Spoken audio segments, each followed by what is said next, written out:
flex real quick. FixFitness guys, back with another week. I like the lighting.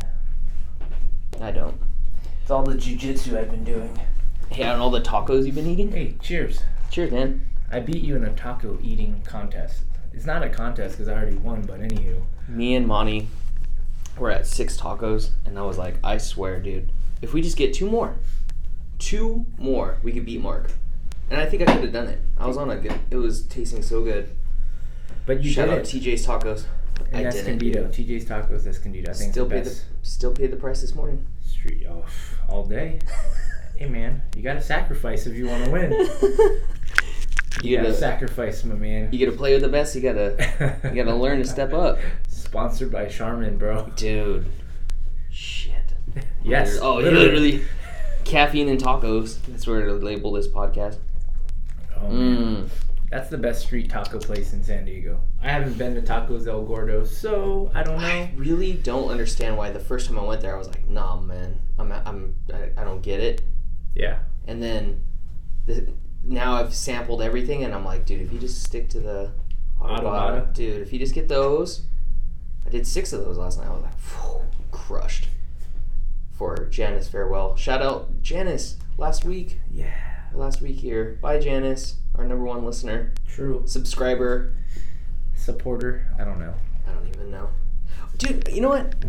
Let's start this off real quick with, before we get into other stuff. Podcast reviews. We never ask for them anymore. We got a couple. 2 whole ones. Oh my goodness. But one of them, I mean, I don't think it was anybody we know, but I wanted to shout them out and then see, maybe I can't see it on here. But I want to see if, like, maybe people will reach out after and go, like, oh, that was me, thanks. You know, but we need more. Those help. We have a lot of likes, a lot of subscribers. Thank you. But we want more, always. Just like one more taco. We just always want one more taco. It's usually people just talk to us in person because we see them at the gym all the time. People that come up and just go, I listened to the lat episode, and I was like, dude, I didn't even post that one. Yeah. We were supposed to make a lat post of us like actually working on our lats that week. We were just too busy. And then someone came up and messaged about that. And Mindset of the Athlete episode got tagged a couple times. And I was like, dude, I don't even remember when we recorded that. So I like that. It's weird that people can go back. I've gotten a couple like, hey, that anxiety podcast was really good. And I was the second one with Bob too. Yeah, that was many moons ago. So man, that's cool that people can go back like that. But we're international now. Remember, we have some listeners, and where did I show you? Germany. That's pretty cool stuff. This is the review I wanted to shout out. Those are probably bots, by the way. Don't get too excited. Bolgron. That sounds like a bot, huh? It sounds like freaking definitely a transformer. Definitely a Russian bot. But go ahead. Thank you so much for sharing so many knowledge bombs. You guys are so generous. Well, thank you. I hope it's somebody. Yeah. Okay, can you real people leave a real review? Even tell if you want to talk shit too and say, Mark, you suck. I think people don't want to talk shit. So they just don't do anything? So they do it in person. Oh, yeah, that's true. Because most of our friends are assholes. DJ can record a promo of saying that no one wants to hear me and they want to hear him. That was fun. He's probably going to love that part right there just now. I wanted to also bring up, I don't know if you've gone back and listened to Jeff Mata's episode. If you guys haven't listened to that one, I mean, those are 2 quality episodes. Jeff Mata and last week, Miles Lucas. Yeah. Man, so good. Miles Lucas we're going to definitely have to have him on for part 2 after the seminar, which is November 17th. Yeah, that's CrossFit Sun. What time? 11 a.m. to 3 p.m. 11 a.m. to 3 p.m. Bring your own ice. I'm just kidding. No, he'll have 1,000 pounds for you. 1,000 pounds of ice. But go back. That episode has so much fucking knowledge in it. It's crazy. But we already have, 4 people signed up, so we're running out of the early bird. Early bird's almost out. We're going to sponsor somebody I'm for gonna make a post this week. Okay, so look out for that post to like and subscribe those pages and maybe go for free. Yeah. Which will be cool. And then that episode was awesome. And then Jeff episode, man, it's like so freaking inspirational. I listened for, obviously in person, I was like blown away. Yeah. And I listened to it again, and I was like, damn, dude, I feel like I wasn't even there. It's crazy. Yeah, someone... he like took that episode over and just ran with it on his own. Those are 2 gold episodes that just people need to go back if they haven't yet and just... Joan came up to me on Saturday, Joan Serrano, and she's like, I listened to the one with Jeff Motto, because she does judo. Oh, sweet. Yeah, I think she helps coach judo too. But that's the thing is people in the judo or jiu-jitsu industry will go like, oh, I've heard of him, I know who he is. Yeah. Or local in San Diego know him. Like Miles knew him. Yep. But like, you don't even have to be into jiu-jitsu or judo to like that episode, dude. It was so inspirational. Yeah, you need the motivation.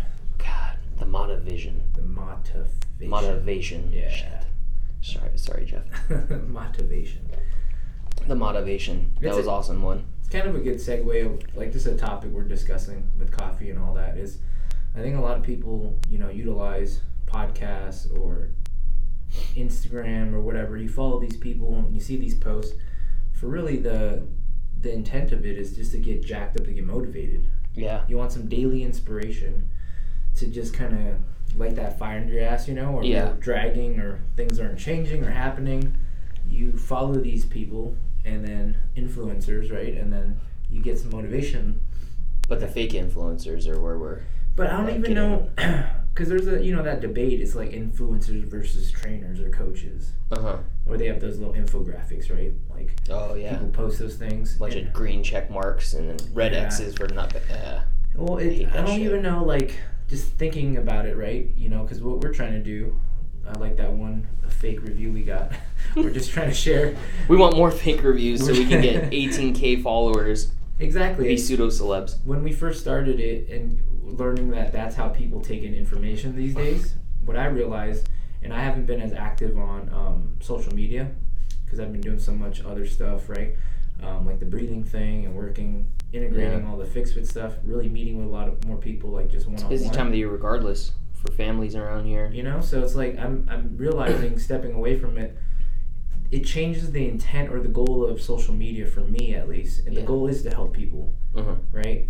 And I'm realizing the influences, whether you say there's some people label them as fake influencers, they don't know shit, or they're not as good as a old school powerlifting coach, it doesn't matter. The realization, like if I follow Gary Vee and I get videos and follow Jocko, right? Yeah. And even Joe Rogan stuff sometimes, right? Yeah, all of those get you jacked up. Yeah, you see a clip and you're like, damn, like Jocko's like, wake up at 4:30 or you fucking wasted life or something like that. Yeah. And then you're like, oh shit, all right, time to get on with my day, right? That's the purpose. I think that's the reason why people follow them. Yeah. The influencers, because they're motivating. They share some like success story. They look all jacked or ripped and they weren't, fit before or whatever. David Goggins. Right? Did you see his race? Yeah, where he like got hospitalized. Got hospitalized and then got disqualified and still went and walked. Yeah, he got out. He got out of the hospital and finished the rest of the race. Like that's motivating. What's motivating? Those guys are living it for reals at a high level, so that's why it's inspirational. But even at a guy at his level, author, millions of followers and video and content, right? Yeah. His message was still like, I'm not telling you like this is even a good idea. Yeah, like, I guarantee he's not. His goal isn't to be like, hey, go to the hospital. He's like, get discharged and finish. I'm only going because I actually feel good and I got clearance. So do not take this as a fucking mistake. For like I want this to happen. And I was like, damn, that's a good point because that tells me he's being very real. He's not just like living some image out. Yeah. When his message is like that. But it's like people follow those type of people for motivation. They're not really listening for. They're not like learning a complicated process, I guess. You know what I'm saying? Like when I watch Gary Vee stuff, I'm not like signing up for a business seminar to go step by step to, make sure that I'm running my gym optimally or something like that. Right. But he gets you motivated to like get off your ass and make a post, build your social media platform or whatever. So I think there's a difference, right? And then people start to argue both sides. Influencers are probably arguing with like coaches and trainers, right? And trainers are arguing like, oh, these influencers don't know shit because they're just genetically gifted and they're all ripped and posting booty photos. Well, that's the thing. here's like credibility is a big part of it too then, right? Like if you're just in it for a profit, like, oh hey, I could do that too, why don't I just build my own social media platform, and you get a fake following of like 20k robots, and it's like, who are you even talking to? Yeah. You're not even selling a product. There's nothing behind what you're saying. There's no base. Yep. There's no foundation of what you're actually saying. You're just saying things.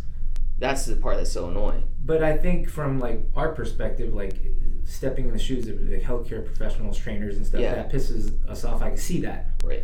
But I can also see that they're living this like healthy lifestyle. They're super positive, and right. even though they're not generating like scientific content, they're up at 4 a.m. to do their workout. And they're posting, hey, look, I didn't drink yesterday. Cool. That's what people are. Do you need 20,000 of those in your Instagram like constantly every day? So that's where I'm going down that politically correct route, where it's like people are motivated by that. Yeah. And that's how people take in info, or that's their TV as well. We used to watch more sports or whatever, and you kind of idolize those people and their work ethic, right? Back in the day, maybe. Yeah. But I think people don't watch TV anymore, so they need what we watch is what's on our phone.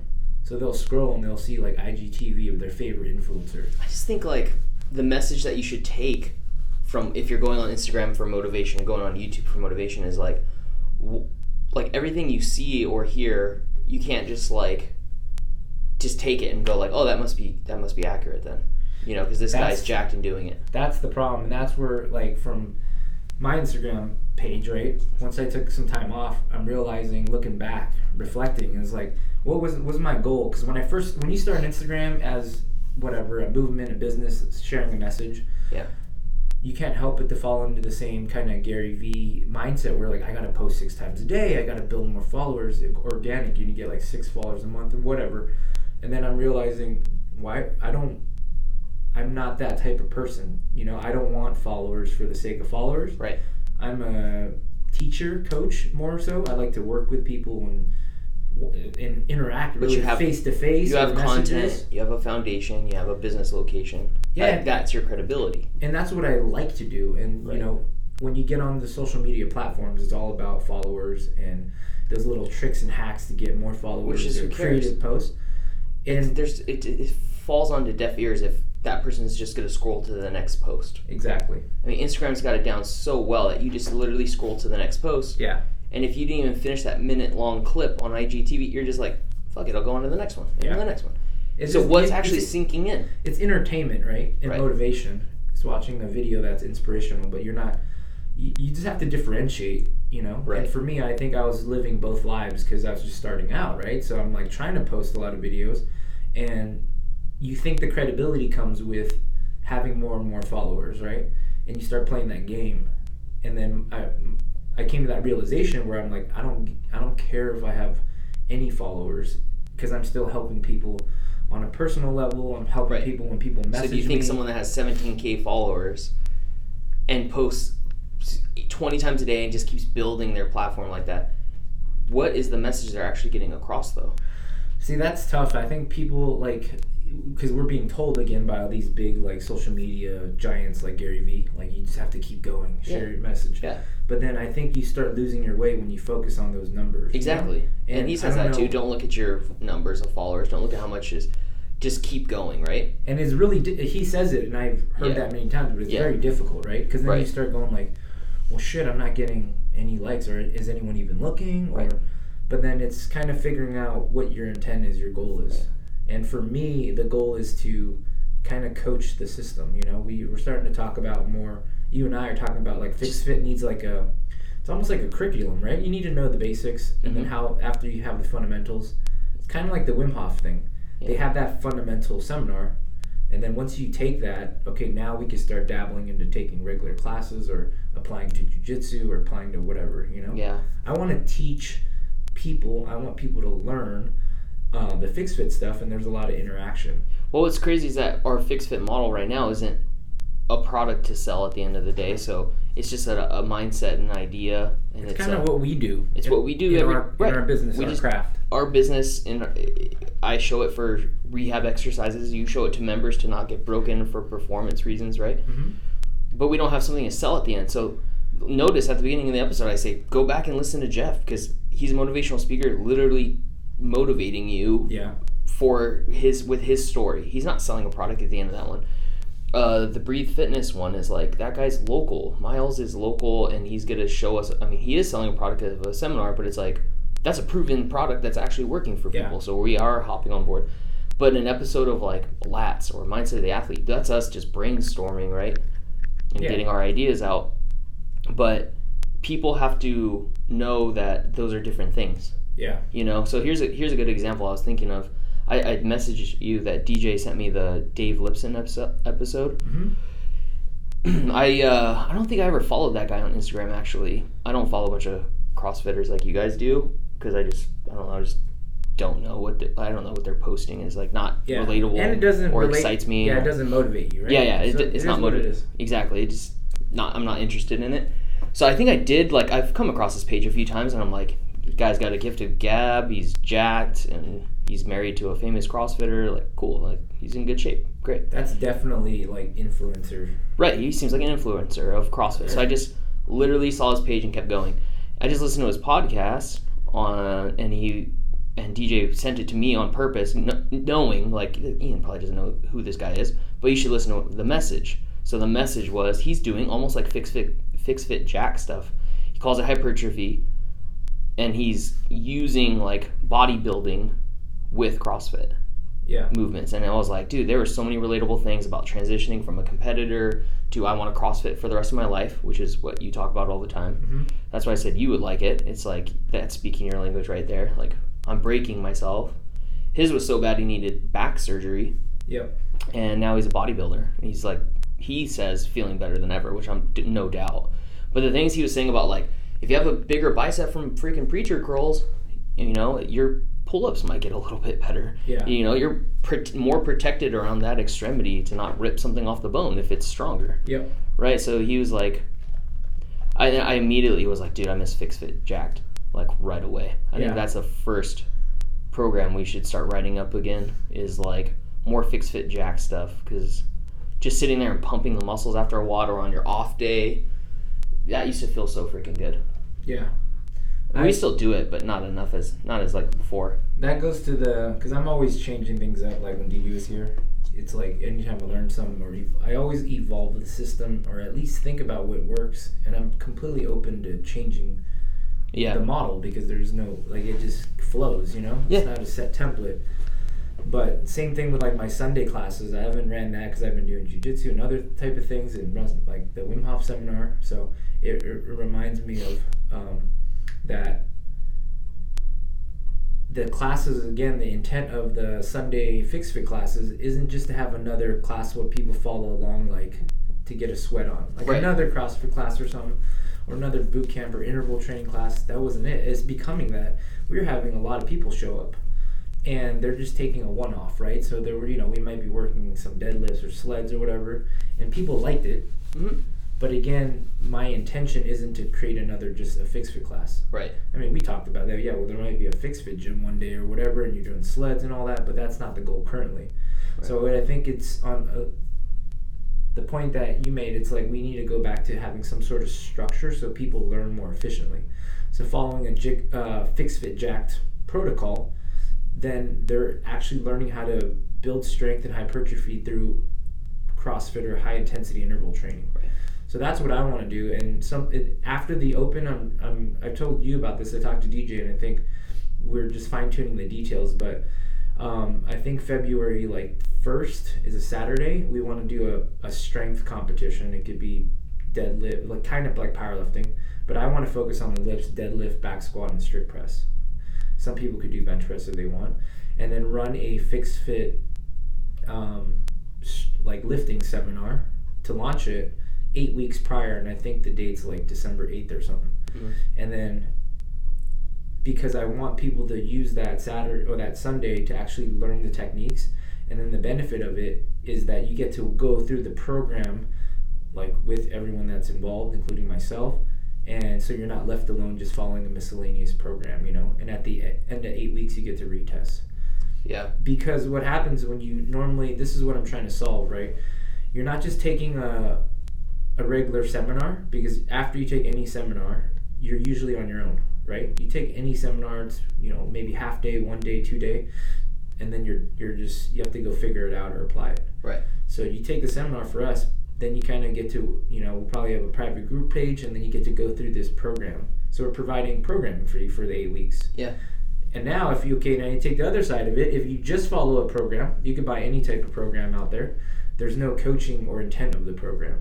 And we've worked with a lot of people 2-on-1. It's like, hey, let me look at your powerlifting program. Why are you doing these movements? I don't know. They're just following numbers and words, Yeah. So not only that, they get a program, but the program is taught to them. And see, then that's at the end, classic FixFit mentality, though, right? That what I was saying with Lipson real quick, to wrap that up, was at the end of it, I was like, I think deeper to it. Like, what is he selling at the end of this day? He's promoting a book. He's promoting a program. Yep. I'm just going to do this jacked whatever thing he called it. Thunder Bro? I'm going to do Thunder Bro and CrossFit. So like a CrossFitter, he wants a 40-year-old CrossFitter that's like retiring from competition to pick up Thunder Bro and add it in. What if that guy doesn't like it anymore? Yeah. How does he know it works? And then Camille's writing a book about people that can just go to 24-hour LA Fitness and follow this kind of Metcon style, whatever.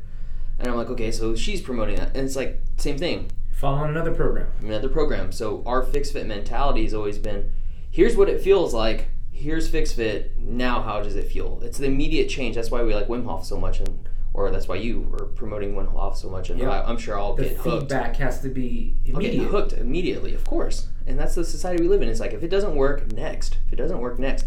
And if you're waiting 8 weeks to see if it works... Here's the problem. I probably talked about it, but the issue is that the only way to know that a program works is how people interpret the success of a program. 12 weeks, 8-week lifting cycle, CrossFit comp program, is whether they PR'd or not, right? Right. That's the general mindset. It's like, I did this 12 weeks of powerlifting.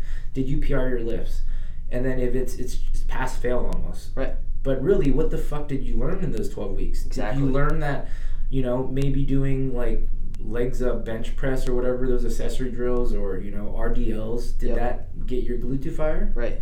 Or did that just cause more imbalance in your lower back? Like, no one's even thinking about that. They just want to get in the gym, look at their app, look at their program, follow the numbers and percentages, and then after the 8 weeks, if they survive, as in they didn't get hurt, then they hit a PR or they don't, and this is where you're making FixFit more scientific when you do, here it is, like here's your baseline, yep. Here's your test, you're all sample subjects here. 100%. You're all going to test this out, but That's the only way to learn. You have to test it first of all, so you are part of the subjects. If we want to keep building on that subject thing, I think we do like an intake on the first day and tell people like, yeah, tell us your goal is to PR by 5 to 10 pounds. Of course, we all want that. Yeah. But also tell us what PR you want to feel for pain. Yeah. Right? So for me, I'll go, deadlift, I want to deadlift X amount. I still want to get to 445 without pain. Yep. I want bench press of, this without pain.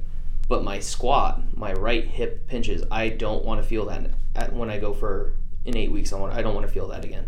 Yeah. So then that way in that 8 week cycle, you're constantly thinking, is my hip pinching every time I do this? Why?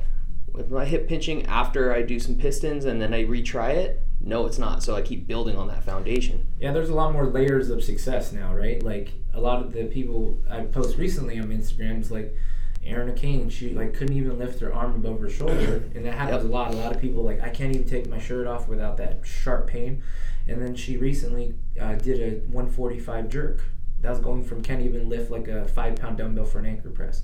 But it's not that she's able to hit a PR or go back to lifting that much weight. Yeah. She knows like why it hurt and how she fixed it. She walked that process with me, and then now if things start to flare up again, she knows what to do. Right. The learning is, and even let's say the 145 is not a PR, I'm not sure. Yeah. But she's not holding her head on like, oh my god, I didn't PR, this doesn't work. No, her shoulder feels good when she does clean and jerks, whereas she couldn't lift her arm before. But it's also because she's so smart and went to USC. So don't forget that. Shout out USC. We had a long conversation about that today. She has that great She has that great USC education, dude. That's why she's so smart. She gets FixFit. So, shout out Erin. Fight on, Trojans. There's a little inside issue going on, I think. And you'll find out. Yeah, we have a little bike-a-thon thing, and you will find out. Ian has to play nice. I'm not playing nice. That you genuinely mean it? Maybe because I got denied by USC to go to their school, and I'm a little bitter, but it's okay. That's the real issue? Only the really smart ones get in. Right, Aaron?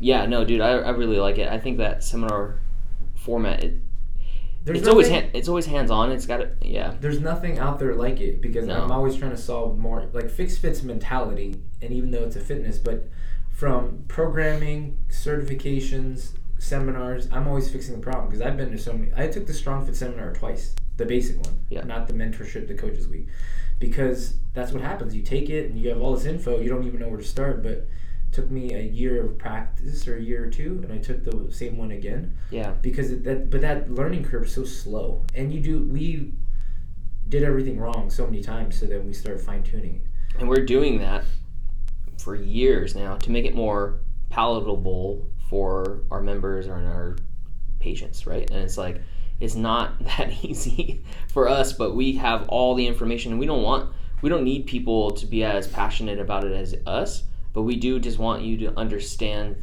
that it's a process. Yeah. And to retest is like every day you should wake up and think like, oh, my right hip hurts. Don't be like, oh, everything I did yesterday failed. But like, no, get up, figure out why it's happening. Like, test it. Go have your day normal and then retest it at night. Like, don't just like follow blindly. Yeah, don't follow blind. That's a perfect way to put it, dude. I think that would sum it up in terms of the whole discussion with influencers and people that are that are coaches or PTs or whatever you're doing. That people that focus on trying to really educate, there's a different model than the influencer model. Yes. And so an influencer will post something about a supplement, a move they do, a accessory drill they do, and everyone will follow blindly because they just do it. And then they're on to the next thing that they're waiting for that influencer to do, you know? Yeah. So it's just like the other side of it, where you follow someone that might not have millions of followers or whatever, they're posting more content in the process, then you just have to understand like what you're looking for and differentiate the two. I think people try to mix the two up. You're following an influencer and you're taking everything they say to like that must be the gold standard. Yep. I'm following this super famous PT and they have this infographic.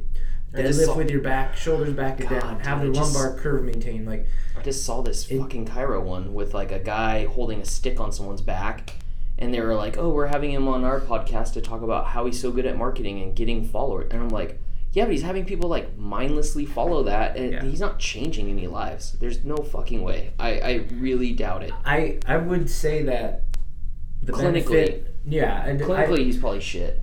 Well, the problem is that like they're trying to utilize their fame to move something, as in to sell the product, like an ebook or supplements. It's an online program too, yeah. An online program where they're trying to sell something. That's the intent. That's the thing is like, if they don't have enough time to interact with all. I mean, they interact with the comments, but they're not there to change a million people's lives. That's his business. Yeah, like volume. If your business is volume, it's volume. Buy my program, and then go to my seminar. It's like, if I know I opened up the podcast asking for reviews, but it's not because Mark and I are trying to become fucking influencers. Yeah. It's like, we have our business, we have our families to take. It's like, we're doing this stuff because we're freaking passionate about it. Yeah. And if the guy, sure, maybe he's passionate because he's successful at getting a bunch of followers. Like, good for you, man. But your content is shit. So what are you actually changing? That's where you're like. They do provide, because of all the influencers I follow. Is that you? Is that me? Uh-oh. Come on, man. Hang on. This got past 2 things. Hang on. Hello? Hey, what are you doing? I'm recording a podcast. Is everything okay? Yeah, sorry.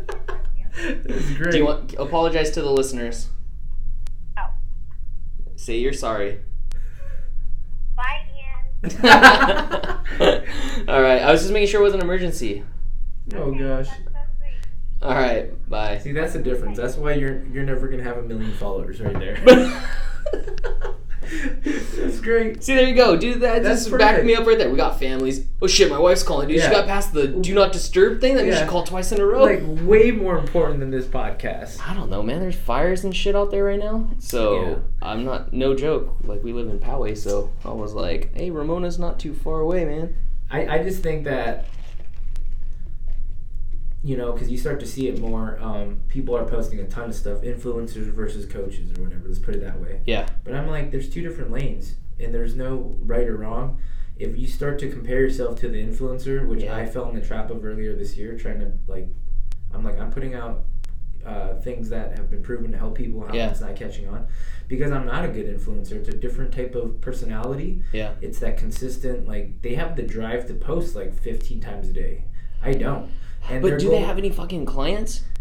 If you're an online client? But still, they're providing for themselves and their families or whatever. They're making money, and You they're... gotta have some clinical their background, niche, dude. No, I don't think so. Because their niche is entertainment and motivation. I'm not here for entertainment or motivation. You see what I'm saying? It's like a different demographic. Like, we're serving hot dogs here and fucking burgers. If you took your shirt off, it'd be motivation and entertainment. I lost a ton of weight. 25 days of fasting has been really... Dude, I know intermittent fasting. I know exactly where you're getting at, though. And I understand. It's like their defense, right? Yeah, but like, what's the point if I'm trying to, like, compete against the influencer? I'm never going to win. Sure. If the influencers are going to try to compete against people that are creating clinical or, you know, content that's going to really change lives one-on-one, they're not about That's how you're going to appeal to masses, though. You know, like with that. There's very few people that are like the outliers, like a Gary Vee, because he delivers a ton of content, but he also has this, like, the skill to and dedication and work ethic to fucking post 1,000 times a day. Yeah, like, you're not gonna have that balance. It's gonna be really hard for you to continue to get followers and story all the time about everything, because if I'm just putting stories all the time, which I've done in a couple weeks, and yes, you got more interaction and more views, but I'm not, that's just one-offs. They're not learning the process because they never were taught it. They didn't get through the process. They didn't get the before and after, you know, like, it's just a different, I think it's a different industry. We gotta label, just because we're all on Instagram, those influencers have a goal and I have a goal. And I just know, for me, I know where my lane is at, you know? So I don't care if I get 10K followers or a million. And that's why our seminars maybe, of course we'll have members there, but really want to target and and try to get some coaches there, and some other trainers there, because if you hit them up, they go to the masses for us, right? And then Eric Cressy, the baseball performance guy down in Florida, I send you his knowledge bombs every freaking week almost. Yeah. Because his are so, you could tell that guy has lived his life of passionate for training for baseball specific. Yeah. And he has success, and his knowledge bombs are so relatable because they're just like, damn, he's so right. And my favorite one was always like, dude, you want to be the best on social media? He's like, why don't you be the best fucking coach on your own block first? Yeah. And I was all, damn, because I got like 10 chiropractors on this street. Yeah. And I was like, I want to be the best fucking chiropractor on this street before I give a shit how many followers I have on Instagram. Yeah. So I was like, dude, he's so right, though. Eric he's like, Cresser, right? Cressy, yeah, you sent me all, I love his stuff. And he has Cressy bombs every week. Yeah, I follow him too. So there you go. Best, like, man. He's an influencer now because he's already successful in his own right, and he's dropping knowledge bombs. Yep. But he's really not dropping like the process. See what I'm saying? Yep. And I think people realize that's how you get followers. That's people want that quick motivation, like you as a chiro. Yep. And you nerd out about mechanics, and you're like, man, that was a great post. But at the end of the day, that was just a great post. He's not going in and diving in with videos in the process. So it's just like... He has his fair share of videos, but like this one's perfect for what we're talking about. He said, friendly reminder, there are a lot of really smart people who aren't on social media who can still teach you a ton. Yeah. If you can find them and ask them good questions, it'll give you a better education than you ever could get on your phone. See? So it's like, if that's not a drop right there, good advice isn't good advice if it's ignored. That was the one I sent you. That's freaking great. He just has so much about off-season, in-season stuff, athletic mindset, parents. See, that's your influencer that hypes you up. Mm-hmm. You know what I'm saying? And so I think that's where I'm realizing, like, if that's the way you get followers and whatnot, like, that's just not my jam. For what? For becoming maybe the promo aspect of it, you know what I'm saying? Like, yeah, I feel like he just gets these thoughts. Like he probably has a rant with somebody in his Yeah. gym and goes, like, I'm gonna fucking throw this on Twitter real quick. That was a good one. That's Like, maybe I should start doing that. You should probably do that, because my habit is now, it's like I like to converse with people, whether it's message or in person, Yeah. explain to them, and then we get our thoughts out on this podcast, which is a great outlet for me. So, like, but that whole daily posting and stuff, and Yeah, those are like once a week. And I that's almost- like, I feel like I should do that too. Like Janet, like, we joke around about it, right? Like, Janice. Janice, because yesterday, someone told me, like, oh, like, thanks, this and this, my shoulder didn't hurt or something, my neck didn't hurt from this workout, and then Jan was like, oh, make sure you, like, message to Mark so he can, like, post it or repost it. Yeah. And I was like, I feel almost weird, like I have to redo that, like I have to share the success stories, Yeah. but it's not my nature to. Some people will do it, or, you know, like, intentionally, that's what they're working for. Yeah. They want to show how great of a coach or trainer they are. I really don't care about that, and it's kind of like a weird, like, I'm in between both. It's like, I know I have to post these things because then I have credibility, Right. but I don't like posting these things because I feel like it's fucking generic. You Dude, know? I say it all the time. If I didn't have a business to self-promote, which you have to do to stay freaking relevant here, you know? Because it's like, if I'm no joke, probably could name 7 offices literally on the street. That's not a joke. Maybe I could get up to 10 doctors for sure. Yeah. That people wouldn't know that right away if you told them that, because some of them aren't active on social media. And that doesn't mean like I'm chasing for patients and like I want to have more than them and all this other bullshit. It's just like I want to stay relevant with the content that we're creating. So this is the way I choose to make a podcast and make social media content on Instagram. But I just think it's not our goal that we're going to, like, you know, try to just self-promote all the time and that's it, you know, and we're going to transition out of this business. But if we didn't have to do that, like, at all, we weren't interested in, like, creating and being entrepreneurial that way, I probably wouldn't have any social media, dude. I would just turn it all off and just be like, let me live. It's true, because, like, the social media is how people market and share info. So that's all we're trying to do, is utilize that tool as a way to scale. Yes. That's all it is. We want to help more people, and we think we can. And it's just, you know, just a good conversation, because we're just realizing as we've gone, we're over 30 podcasts, right? And we've been doing, you know, we've been practicing FixFit, let's say, for 3.5 years or something. It's just understanding that now for us, we're trying to help people. Mm-hmm. And we still think we have something to share with a lot of people that aren't utilizing it yet. Yeah. Doesn't mean, like you said, we're not going to reinvent the wheel and change the industry.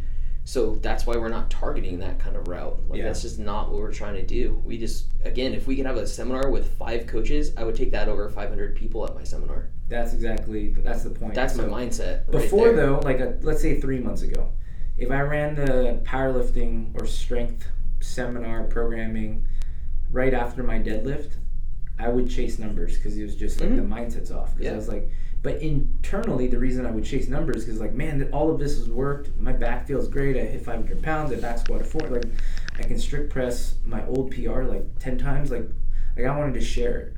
And only way for me to feel like I have accomplished it would have been like a numbers game, you know? Like, oh man, 20 people went to the seminar, you know?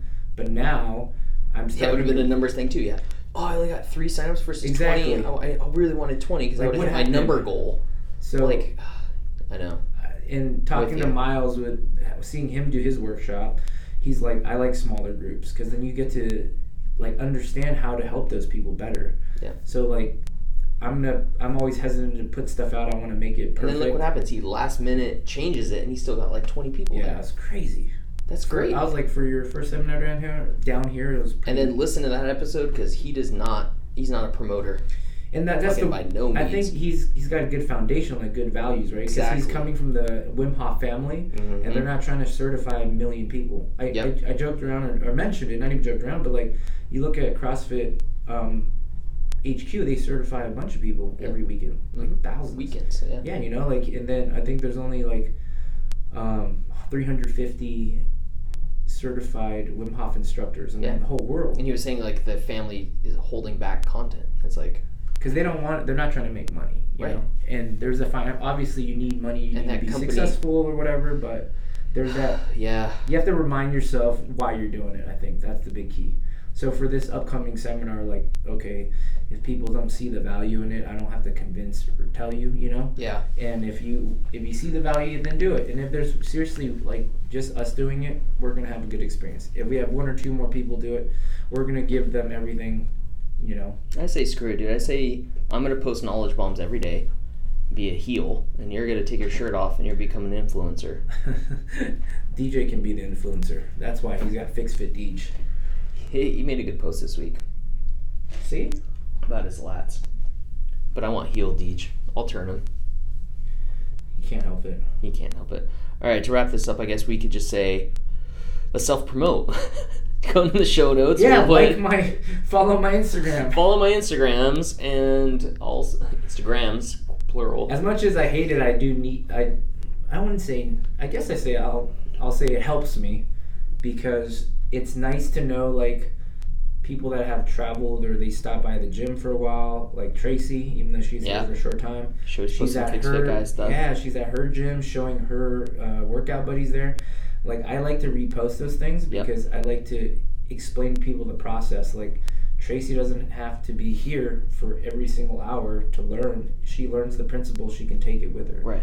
So if someone like Megan, Megan that's been in Hawaii for a long time, met with her one time and she follows along and listens here too. It's like I want people to understand that you can get info and you can get enough quality content that you can apply to your training right away. Janice in San Francisco too. See? FixFit in her house. And a lot of people don't want to post because most people are usually just the spectators, right, of social media. You're just following and watching. So if you stop scrolling, stop and think for a bit. And then me lately, I've been like just on it too much. Like the whole, I've been the scroller. I've been the sheep just freaking following along. It's like you gotta stop, read a goddamn book, turn it all off, man. Gary Vee, I think, had this one-liner again. It was like, how much content are you taking in versus creating? And then for that whole week, I was like, you're fucking right. That was the week. That's the best. That was the week I deleted like 1,000 people that I was following, because that's how you kind of get in, like, get followers. When I first started, it was like 6 months ago. You like them, you comment on there, blah blah blah. And so right after he posted, I'm like, you're right. I've been scrolling mindlessly to try to see what other people are doing. What's good, what's bad, yeah. And then fuck it. So I deleted pretty much everyone I didn't want to see. So much better for your brain, dude. You gotta just shut it down sometimes. Because I'm using it for the wrong intent again. I'm trying to share and build, but I don't want to share with just people that follow that aren't taking in content, right? Like I don't want 10,000 people, but only 5 of them actually do pistons or think about doing pistons. Yep. And I'd rather have the whatever 300 people I have that will actually try to. That's what I'm saying, dude. If you had a different route, 5 coaches of youth teams at a seminar versus 500 mindless sheep going like, I'll try those pistons, I guess, maybe, like, or some do, some don't, some liked it, some didn't. Yep. You guys are missing the point. It's got to come from the coaches. You got to try it on yourself, self-assess. You got to be your own coach, you got to hold yourself accountable. So that kind of segues into the other thing to think about is, like, here's some more incentive to take the Wim Hof seminar. Yes, you can go on Joe Rogan and see the Wim Hof Joe Rogan thing go down. Yes, you can follow along. Our gym's going to integrate it. Probably, we'll tell you how to breathe when you run or when you go and do your, diaphragm slam. But like you said, don't just follow along blindly. You should invest in yourself. Go there, learn some important fundamentals, and then you have to start practicing on yourself. Yep. Like I just messaged Johnny and Leslie and DJ today. I did 3 rounds. I spiked my adrenaline so high. I got that muffled ear feeling that you get after a workout. Yep. And then I can recreate that, things like that. Yeah. But that's the importance of taking these seminars versus just following someone that gives you Wim Hof drills or. Yep. It's a whole different experience. You're either learning or you're just following blindly. Yep. Don't be a sheep. Be a student. Boom. You could be a sheep. Don't be a sheep. You could be a sheep. What's wrong with being a sheep? No, they're boring animals.